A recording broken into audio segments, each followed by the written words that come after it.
I feel like the Exorcist, Demi, why you do this to me? It just tries to test you every week to make sure you're on your toes, Julie. Oh my God. And it's like I have to, not that I mean I am a good reader, but but it's just like holy cow, having to figure out where everything is. I know I complain about this every week. I'll stop. But speaking of the Exorcist, I mean, the Exorcist is on like repeat, it seems like, these last few days. So that is still one movie that still freaks me out. Were you raised Catholic? Oh yes. I have a theory about The Exorcist, if you would like to hear it, Okay. which is that people who were raised Catholics think it's the scariest movie that they've ever seen in their lives. Right. And people that weren't are like, it's creepy, but like, because my mother told me it was the scariest movie she'd ever seen, and she was raised Catholic and I was not raised Catholic. And I was like, I mean, it's creepy and it's a great horror movie, but like, I don't believe in the devil, so it's not that scary to me. I mean, I'm not a believer so much anymore, but yes, but I just think that it's still one of those, like I popped into it last night. For those of you that are just joining us, we're talking about The Exorcist. I just popped into it last night though, on the part where he's playing back the recording of the voices, and it's just still so good and creepy. It's creepy. Still so good and creepy. Yeah. I love it. So, I mean, I go from that, and like my favorite movie for this time of year is Practical Magic. So that just is like, The that's best. just October hits and it's time to watch Practical Magic. But then we were trying to watch something. He's like, so we, flipping around. So we tried to watch The Nun. Yeah. I haven't seen it. Oh, don't bother. It had a really good premise going in, but then it like went south really quick. Just went dumb. It just That's went really bad, dumb. because I do love anything about nuns. I know, and it's in this creepy castle convent thing, Yeah. and it had this, How could you get that wrong? Yeah, it's in Well- Romania. It's just, but then it took this. I just looked at it, I was like, oh God, really? It just got so dumb. So, anywho. But we're talking books today. Well, speaking of movies, though, too bad Steve's not on here, because Julia, I saw that you saw Killers of the Flower Moon this weekend. I did. Yeah. I saw Killers of the Flower Moon. It is long. Yeah. It is worth it. Yeah. I saw it too. I agree. Loved it. Yeah. Yeah. It's just it was a great book. I mean, if you haven't read the book, it is a fantastic book. So I'm looking for, I might be one of those that waits till it's on like some streaming service though, so that I can pause it and use the restroom. Did you see that some theaters on their own decided to insert an intermission? Really? Until Apple and Paramount or whoever it was said, no, you can't do that. We don't allow that. Oh, I didn't see that. Although I did see something that there's a thing out there that says for long movies, they'll tell you when a time to go, so that you don't miss, like, this to go at like this many minutes in, because for you not to miss like too critical of a spot. Of course there is a guide to right? Bathroom breaks at the theater. Yeah. I think it's Leonard Maltin. Shaking of opposable thumbs. Yes. All right. Good books again this week. Lots of good stuff. Julia, I just put in a rec. Sorry, people, it's not coming out till January, but oh my God. Thank you. I love my Irish authors. Love them. And she just did a great job. It's a dark subject, but it's so good. So Irish people writing about dark things. Oh yeah, imagine that. But for 2024. And me loving it. Yeah. Gives you insight into anything that you need to know about me. Comes in January, I think. Yeah, I think so. No, February. February looks like. So anyways, we'll be talking about it February. So, all right, Gabe, Julia, Tom. Oops, I didn't put the screen share on. Hold on. See, not doing my job. You're on it, Jules. Come on. All right, Gabe, take us away. How do I do this anymore? I know, right? See, it's not just me. I just want to get to my page I need to be at. Let me get back to Zoom. Where you go, Zoom? Where'd you go? Am I sharing already? Oh, wow. Yep. All right. That was easier than I thought. I wasn't even planning to be here. So, oh, I left my copy downstairs of this. I wanted to show you all Johnny Marr's guitars. This went on sale last week.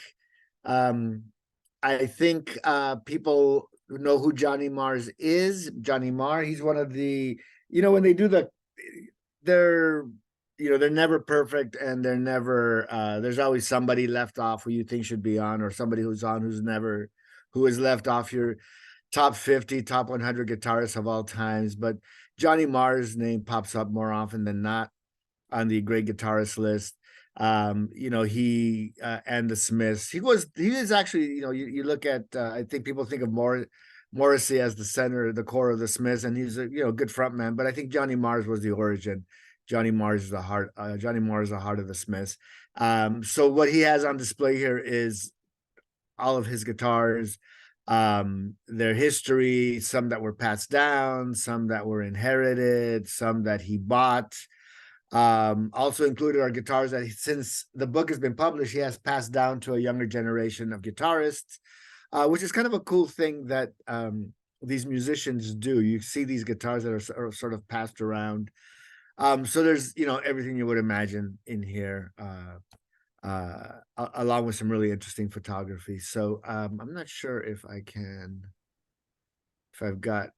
you bear with me for half a second. I was going to say the photography, I bet, is amazing. It is, it's not showing. Are you going to try and show us the Edelweiss page? Yeah, I was trying to find the Edelweiss page. You know what? When Julia talks, go grab the book and we'll give you a time to look at it after Julia talks. That's right downstairs. All right. All right. We'll let Julia go and then go grab the book and then we'll show it after you're done. All right, Julia. Oh, you're on mute. You would think after 3 years. It's still my favorite thing, though. It's still my favorite thing. God. So I have the Sunset Sets in Singapore by Kehinde Felipe. And this was announced this morning. It is the new Read with Jenna pick for Jenna Bush Hager's book club on the Today Show. This is a really fun, sexy book about a group of expats, Black women in Singapore, and sort of the community that they make there. It's, like I said, it's a little bit sexy, it's a little bit spicy. There's a sort of tall, dapper stranger that maybe gets into the middle of this group of women and causes some issues, but ultimately these women are, ride or die for each other. And it's just a really fun book. It's an escapist kind of book. And I think you guys will like it. It's a good one for the holidays and to sort of like escape some of the stress of the holidays that are coming. I love it. And I love it. You know what, Jenna, I like the Jenna picks. She aligns with me. I mean, don't get me wrong. I like all of the, because I think that all of the Good Morning America, Reese Witherspoon, they all are really good at lifting authors up. But for whatever reason, Jenna's picks and my taste align more than some of the other ones do. So looks like a good one. Yeah. Okay, Gabe, let's go back to you. You can show us some pictures. Oh, it's a nice big book. It's a nice big look book at that. With my head there for perspective. Well, now we get it. Maybe it's not that big. I was gonna have a penny to show perspective, but I think my head is better. Anyways, it's just a beautiful package. Oh yeah. Some great concert scenes. It's fat too. It's a fat book. Yeah, I mean, then you got some console shots, also some atmosphere. Nice. You gotta have some filler, but I mean, some of these are well-worn guitars, I think. Yeah. God, what a great gift book for somebody. Yeah, I got $50, and there's a stack in the store. Awesome. Yeah. Multiple people in my life would like that book. Yeah, that's a good one. Okay, Kim was asking on here about Angie Kim, and her rep for Happiness Falls is Wade, is Wade. You said you just read Miracle Creek. That was, I believe, an Algonquin book from back from years ago. So different publishers for the 2 books. But yeah, and Amanda, I saw she put in, Angie's going to be with us at the La Jolla Library on Thursday. So if you're in San Diego, come see her. And speaking of San Diego, here comes Kim DeVoe. Let's see, it's 4:10, 4:11. I kind of Love like it. this. I kind of love it. But Love it. I love that she didn't miss round 1 though. That's Yes. kind of what I love a little bit on this. Okay, Tom. She wins on every level. She wins on every level on this. Okay, so I, for some reason this week, I'm looking at a lot of science books, which is unusual for me. No quiz later, because I wouldn't pass any quiz. A City on Mars by the Weinersmiths, Kelly and Zach Weinersmith. So they're the they are famous for having had a web comic called Saturday Morning Breakfast Cereal, which really accessible comics that explain science. And so the new book is like people talk about like a couple reasons why you might want to move to Mars, like what's happening on Earth for one thing, or just wouldn't it be cool to be on Mars, right? I mean, not to me, but that's what some people think. So the book is about, it asks all the questions that you would have to ask if you were really going to move to Mars, like, can you make babies in space? Should corporations govern space settlements? Corporations say yes. What about space? What about war in space? And lawyers in space? There's all kinds of things that they deal with in a hilarious but scientifically correct way. And thankfully for someone like me who does not have any interest in going to space, I think they settle on, well, they write, this is what they write: Earth isn't perfect, but as planets go, it's a pretty good one. So let's just stay put here. And then so their previous book for Penguin Press was called Soonish, which was a big bestseller. So this is coming out today, and I think will also be a New York Times bestseller. I'm sure it will be. There's already a rave New York Times review, which says this book will make you happy to live on this planet. A good thing, because you're not leaving anytime soon. So A City on Mars by the Weinersmiths. I love it. Yeah, I have no desire. It's like, God. No. I'll go to the space station, but I'm that's it. That's controlled environment. It's only right up the road there. I'm so claustrophobic that I'd be flipped out just being in whatever capsule's taking me up to that. I couldn't do it. Yeah, I have too many books to read before. Yeah. Like I'm not going to give up any time. I'm assuming I would give up some time to do all of this. So. Yeah, I can't even be in an MRI thing, let alone some like. I mean, you got like a 8-year flight or a 2-year flight, whatever it is. You can read a lot of books. Oh, okay. Well, now you're How many talking. books do you need a cross-country flight? You need a couple when you fly to New York. I don't think you're kicking back, looking out the window like you're on a plane or something. In that I guess this would be in the future where the text would just be going over my eyes, like there'd be no, like it would be, the book would be implanted in my brain. So we got to read the book before we have this conversation. We sound dumb. I know we are. We're gonna embarrass ourselves. Completely. True.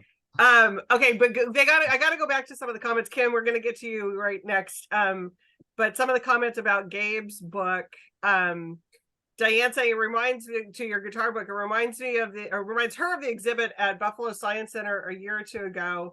Would you believe they also had behind the glass air guitar? It was an empty case. Oh my God. That's just incredible. Incredible. And then Matthew Hein is saying on here, Gabe, he'll have to tell you some more Tom Petty gossip next time he sees you. No, I'm kind of thinking I'll be seeing him in a couple of days. I know, we all want to hear that. I know. I want to hear some of that gossip too. Here, next you'll have to report back. I don't know if it's what's gonna. We're gonna become a gossip channel, I think. All right, Kim, what do you got for us? Okay. I'm really not prepared today, so I'm just winging it. And the best way to be. My books have already been done, so I'm sorry. I'm just giving them more love.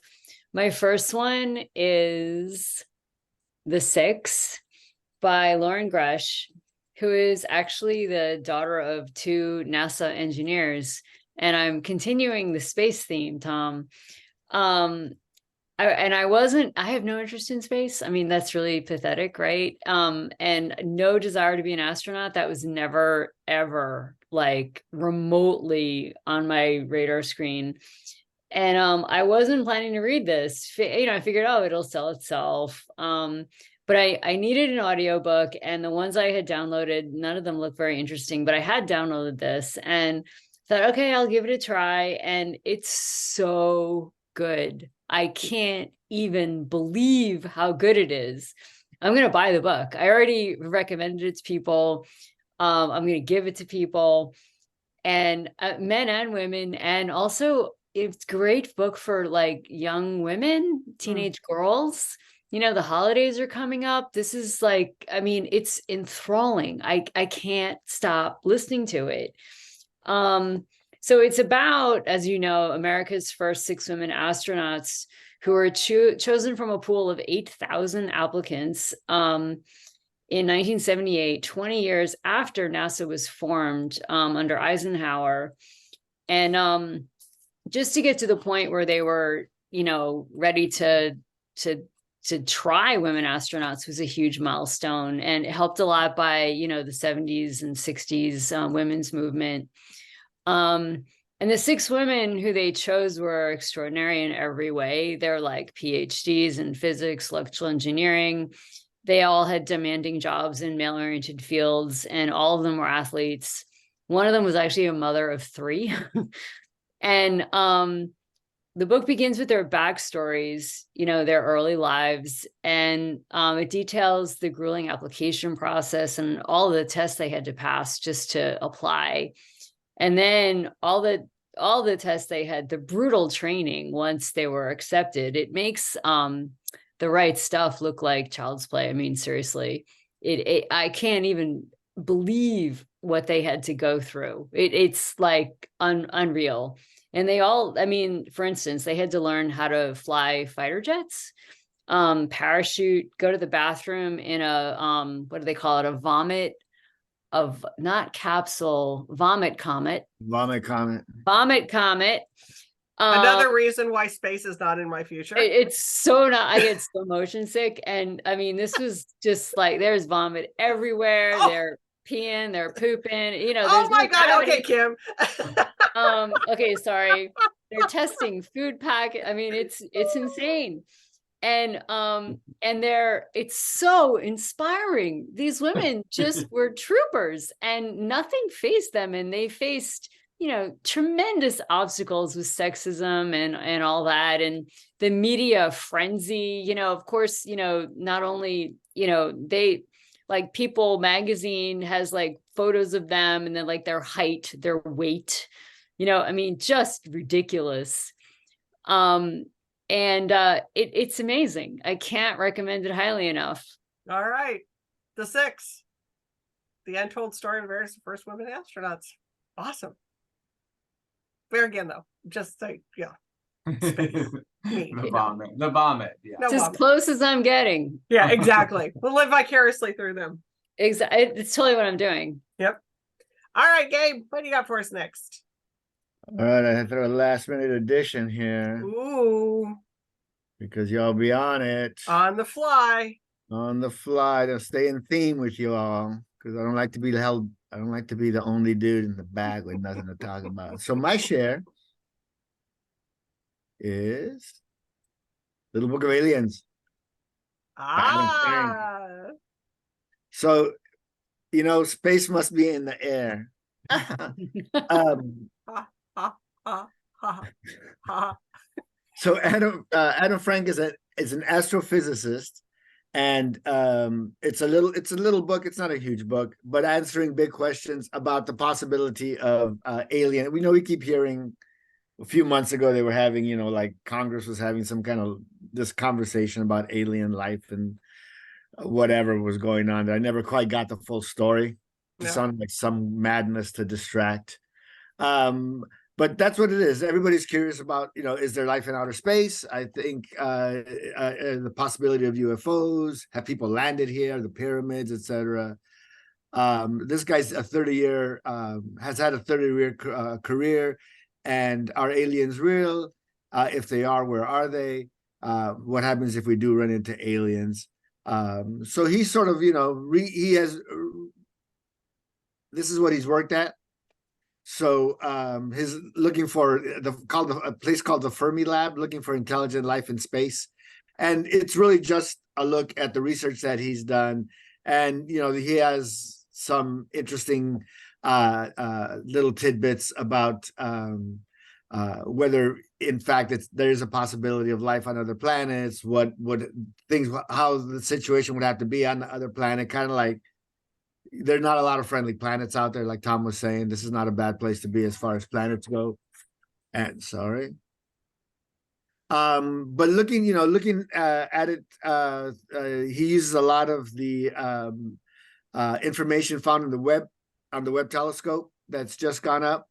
So it's really current stuff that he's looking at, and black holes. So there's a lot of interesting stuff about the possibility of life, extraterrestrial life, but there's also real interesting stuff of what's really happening in the universe, and like what happened like 2 million years ago that we were able to see currently, that holds up his theory, his positing of this question here. So something a little fun. It's not to be taken too seriously.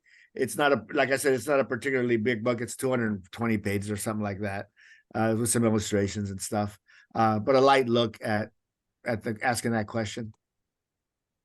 I love it. I just think that it's like, I mean, the whole space thing and looking at this stuff, like we've talked about this before, where it's just like my brain can't even like comprehend a lot of it because I just can't. I'm just not that. So I'm not smart enough for it. But the alien thing, I always like to think about. It's like I love to think that they like are looking, or that they've actually come down and say, "It's like, no, we're not making contact." See ya. You got it all wrong. Yeah. And we're apparently we're not like staying up late at night listening for sounds from space either.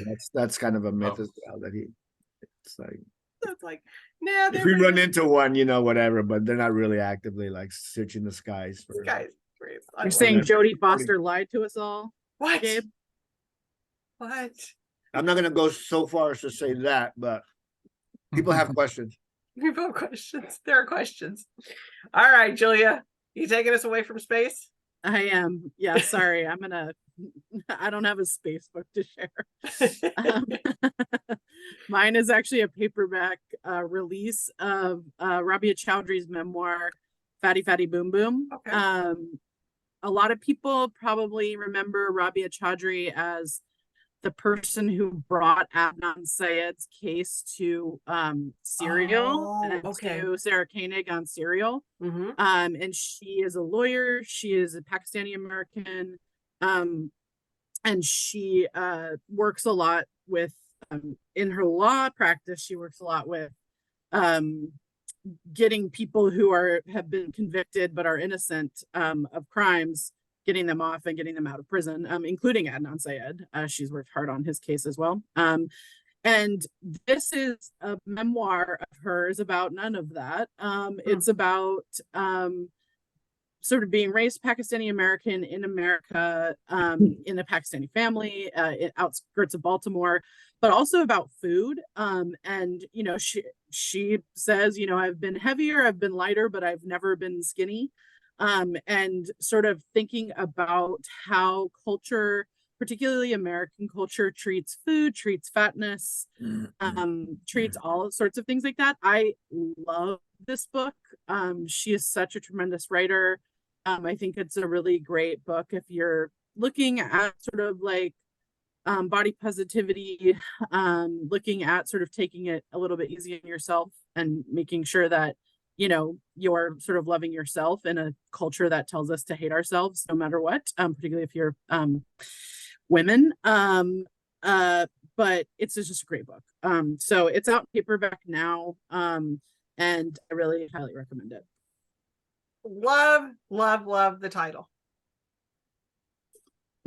I just Right? think it's one of those that's just like, it's because I think that it's an important, I mean, it just like, it says exactly what you're going to be reading, Yeah. I love it. Yeah, totally. And she's so smart and interesting, and sort of like I've listened to so many podcasts. I think I've said on here before, I do consume a lot of true crime, even if I feel sort of ambivalent about how much I consume. So I've listened to a lot of her podcasts, and she's so smart on those. And then this is like, she's so smart in this completely different way, Right. which I really, really enjoyed. So Yeah, love it. Okay, Tom. All right, I'm gonna take you back to space. Oh my God, are you serious? I'm serious. Well, or at least the theoretical space. Oh You know, God. Okay. All right. This is really not my area of expertise. it. And so this printout, Carlo Rovelli, White Holes. But this is a huge piece of paper. So he's most famous for 7 Brief Lessons on Physics. This is a small book. That was a small book that carried a lot of, it was an international bestseller, carried the deepest of ideas, but it was in this small format. So is White Holes. Now, I'm going to tell you what white holes, unless y'all know what white holes are. I certainly didn't. And I can't wait for you to explain this to me. well, I'm gonna with the help of Mr. Rovelli. So I'm going to take you into the heart of a black hole. We slip beyond its horizon, tumble down this crack in the universe. As we plunge, we see geometry fold, time and space pull and stretch, and finally at the black hole's core, space and time dissolve, and a white hole is born. So a white hole is a black hole with time reversed. See, my Am I brain getting- just am I my getting brain through? just Julie, am I exploded. getting through? My brain just exploded because it was like, yeah, I know you were speaking English. I know. Mine too. And as I understand what he's written in this book, we haven't, it's still theoretical. Like it's based on Einstein's theories, and black holes, I guess we've seen. White holes must exist based on what we know, but we haven't found them yet.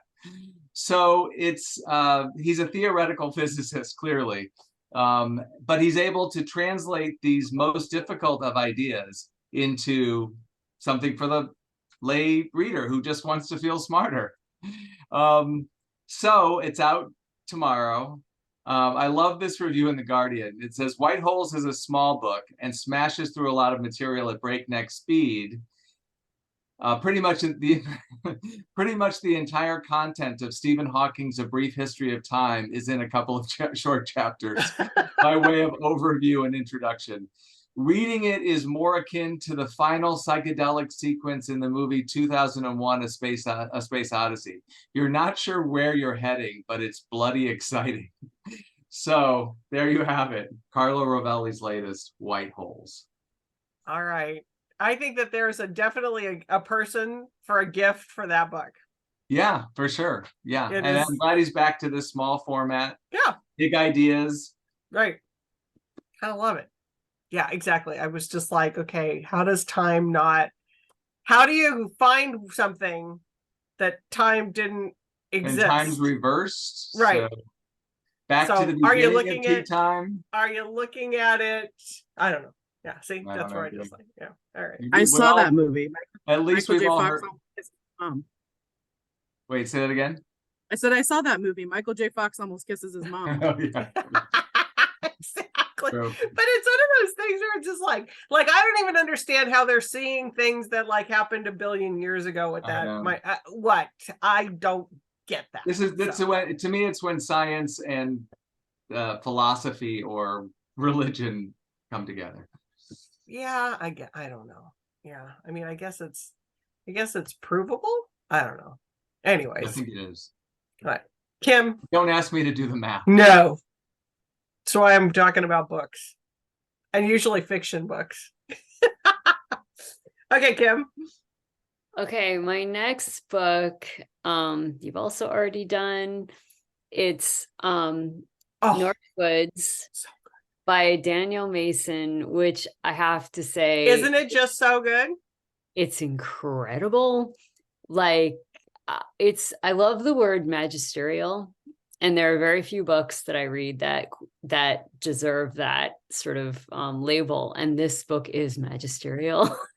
It's as you know, it centers on a house in the woods in New England, and it follows the inhabitants of the house and the animals and plants on the land surrounding the house over hundreds of years, starting in the 1600s with kind of the Puritans and through the present day. And it's impossible to describe this book. You just have to read it.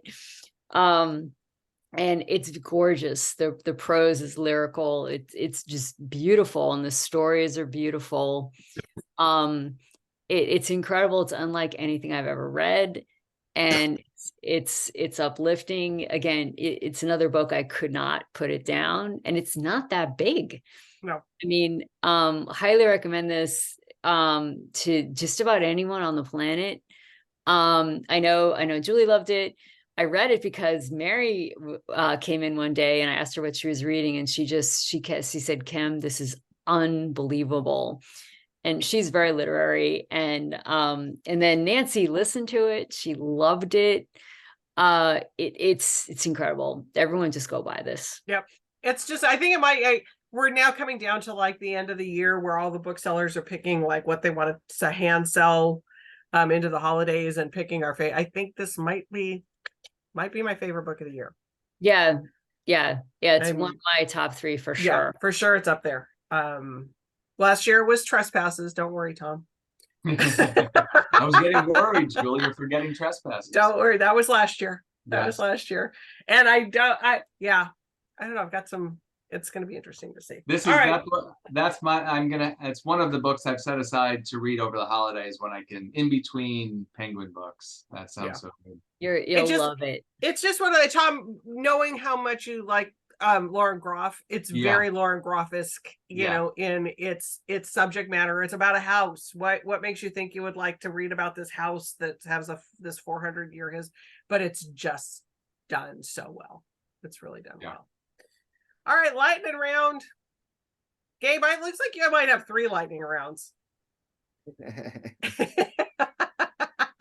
Oh yeah, you know what? I do. Yeah, I had extra things on there. You never know. You can go. We're gonna It give wouldn't it be to the you. first time, I don't think. I just never know which way the spirit's gonna move me. Oh, I love it. I like to stay fluid. I like to be me. I like it. So, but I've been wanting to talk about this, but I have so many good books, Jules. That's the thing. So I know. It's like, what do I bring up? I know. Uh, Limiting. And I haven't really discussed I think maybe a few weeks since I talked about a really killer literary novel that I really, really loved and really was impressed by. And 1984 Julia is one that I've been waiting to talk about. It's a retelling of George Orwell's 1984. It begins with the famous beginning of 1984. There are actually entire passages that are drawn from the original text. But people are calling this a feminist retelling. I think a lot of the reviews are calling this a feminist retelling, which I guess it is. But it is a retelling. It is a different focus on a different character. Yes. What's his name? Smith comes into the is Julia's love interest in the book. But she is the instigator. She is the bright mind. He comes off as a little bit of little dense, a little more of a prole, a little more of a, he wants to be a radical. He even has a collection of his sort of illegal writings that he has that she mocks. But Julia really sees through things, and Julia really sees the world that she's living in and existing in. And she is a woman of childbearing age, and she realizes, she points out things like this. In a totalitarian society, women of that age become a target. Now, where have we seen that lately, right?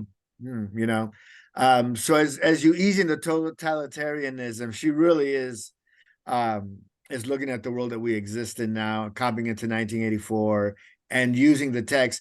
I will tell you, I was supposed to read 1984 for a college class. I never read it because I was reading my other stuff. And when I did finally read it, I was like, what a great book. I think, and I really do think that was a really terrific book. It's a quick read. It's full of stuff. I thought this might have been better. I think this is really a book that you got to try. I think if you've read 1984, you'll definitely have an opinion. If you have read Atwood, you're going to want to read this book.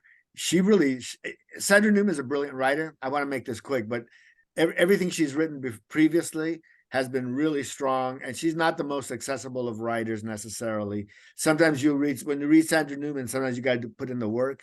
This book just flows, and it's a really easy read. But I think it's an important read, and I think she did a terrific job with her character development and the story that she told, because it's the same story, but once it ramps up, it's a completely different story in its own way.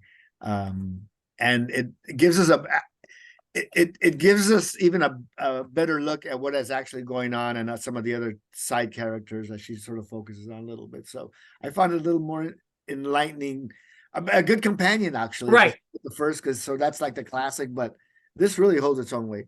I love it. And I just love how like the opposite side sometimes is hijacking 1984, which I just think is kind of hilarious. Yeah, that's true. Not hijacking, it's done with the approval of the estate. Yeah.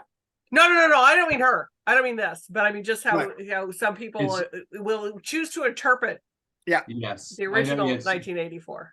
Right. They're hijacking it for their own purpose.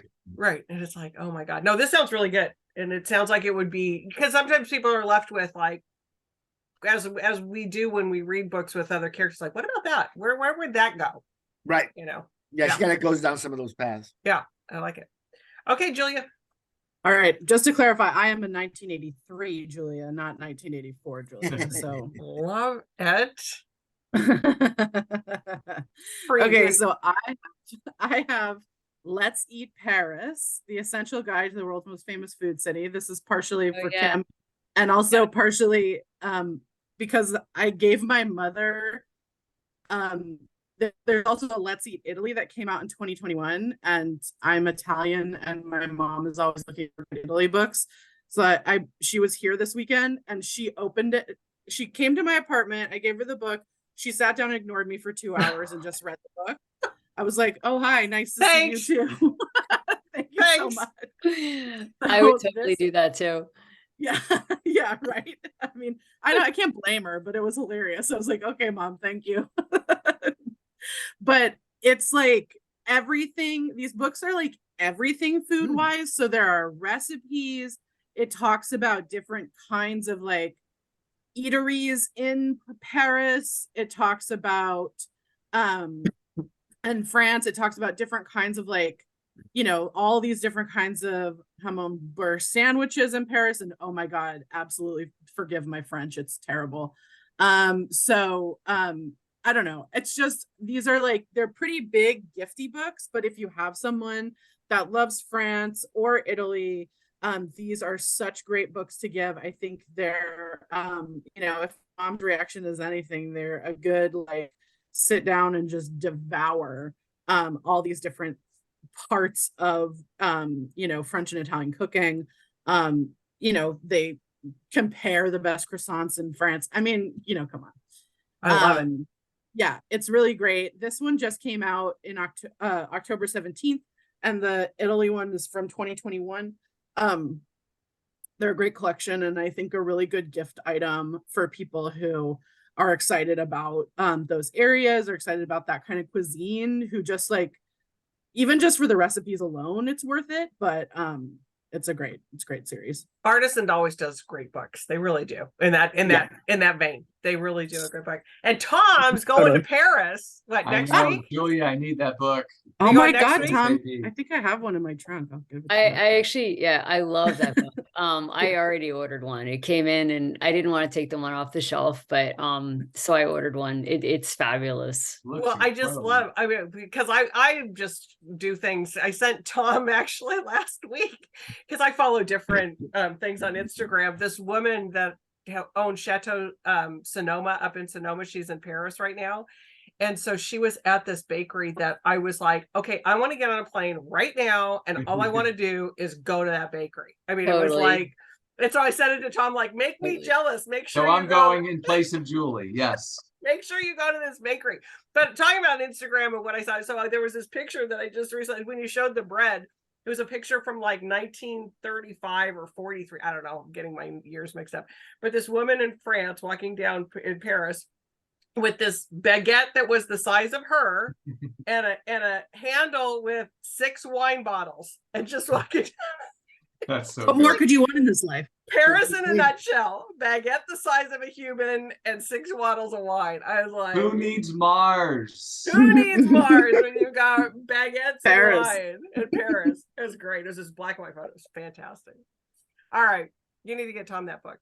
Yes. Yeah. All right, Tom.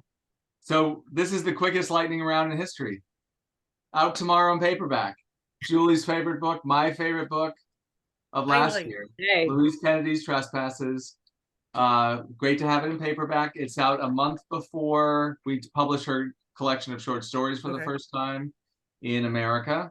It was published first. That was the short stories were published first in the UK, and then Trespasses, but we flipped it for here.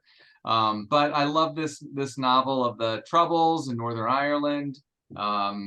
Never forget the characters: Kushla Lavery, Michael Agnew. It's You just know. so good. And the title just means so Yes. much Yes. when you get Yes. into it. And it's just a great title. And it's just, I love this book. I just thought that she So did a Irish. great job. It's so Irish. It's so Irish, but it's just so well done in her way of just, thinking that she's doing the right thing and just Yeah. And things go very Things wrong. go as very, they, very as wrong. they as must. they do. Yeah. And she lived, you can tell just in the writing, you can tell that she has lived a life before becoming a writer. Like there's a lot of life in these books that are Right. just comes off the page. Yeah. I love. I'm so glad it's paperback stories- because it is like, Yes. if you're in a book club, Perfect. recommend this for your book club. I love it. Yay. Let's see who. Short stories are dark. Yes, we have- Yes. Are they they? are. Oh, I love haven't read the short stories yet because I love them. Oh, I yeah. haven't read them yet though. But you got to prepare yourselves because they are dark. Yeah. They are dark. Hey, for me, they might be light reading. Just saying. All right, Kim, take us home, Kim. Okay, I'm also doing a cookbook, Oh, there you It- go. Vegetable, by Nick Sharma, who's the god. I'm not exaggerating. His other 2 cookbooks were finalists for a James Beard Award and an IACP award. And he's actually a molecular biologist by training. I think he has like a PhD. And he's absolutely brilliant. And he loves to cook. He ended up going, channeling that to cooking. And this book features more than 50 vegetables. It talks about their origins, biology, unique characteristics, and the recipes are organized into chapters by plant family with storage, buying, and cooking methods for all of them. But the bottom line is his recipes are to die for. He does all his own photography. And there's over 100 gorgeous, absolutely gorgeous photographs in the book. And all these phenomenal recipes. I made yesterday the eggplant and tomato curry, and it Ooh, was very yum. simple and it was to die for. I mean, he just nails flavor combinations like nobody's business. He truly is a god. I was so excited that this came out, and it's amazing. I can't recommend it highly enough. Love it. Love it. All right. Talked about Angie Kim as an event that she's coming this week. Next week, if you happen to be in San Diego, the wonderful Michael Connolly will be in San Diego next week. So I'm super excited about that because this is the first time we've actually hosted Michael on tour. The last time that we hosted him was at the store. This is a really funny story. So he was in the middle of filming Bosch up in LA. And by his contract, the only way he could get a day off if it was a book related event. So his publicist calls me like, this is a few weeks before. It's like, can you host Michael? And I say, sure. Yes, absolutely. So packed the store, the whole 9 yards, but it was like he had to do a. And he got a day off in La Jolla. He got a day off to do a book event because he was I need some time off. So that was really kind of fun. But he's actually on tour because the book comes out 2 days before we have the event or a day before we have the event. So Yeah. Super excited about that. I'm excited. I love him. I know. And he's just, I mean, he's Michael Connelly. Julie, you're spoiling my next week's tea time picks. Oops. It's preview. Little preview. And it's so funny because Matt Coyle, who's our local San Diego thriller writer, he's mystery writer, he's gonna do the conversation. So I got 2 MCs. So it'll be fun. Oh wow. It'll be fun. That's So great. anyways, and my inbox is exploding for stuff for 2024. There are so many good books that are coming out. I mean, we had good books this fall, but I mean, y'all wait until Yeah. Taya Obert has a new book. Anna Quinlan has a new book. Ruth Reichel's book. The title of it is kind of, it might be my favorite book of all Oh time. wow. Oh, I have to have this. It's called The Paris Novel. The Paris novel. The Paris Novel. That is brilliant. I love it. Like you can't even, I just love that she did that title. Anyways, great books. Thank you guys for coming in, and we will see everybody next week. We were realizing when we went off air last week that Christmas and New Year's are on a Monday, and we've never missed tea time. Oh. So we're gonna have to, I'm gonna have to figure this out. But Because you can't miss. You stay can't. tuned because I want to win the Guinness Book of Records of not missing tea time. Hey. All right, Today everybody. is not a problem. I know. Have a good week reading. Okay. Bye.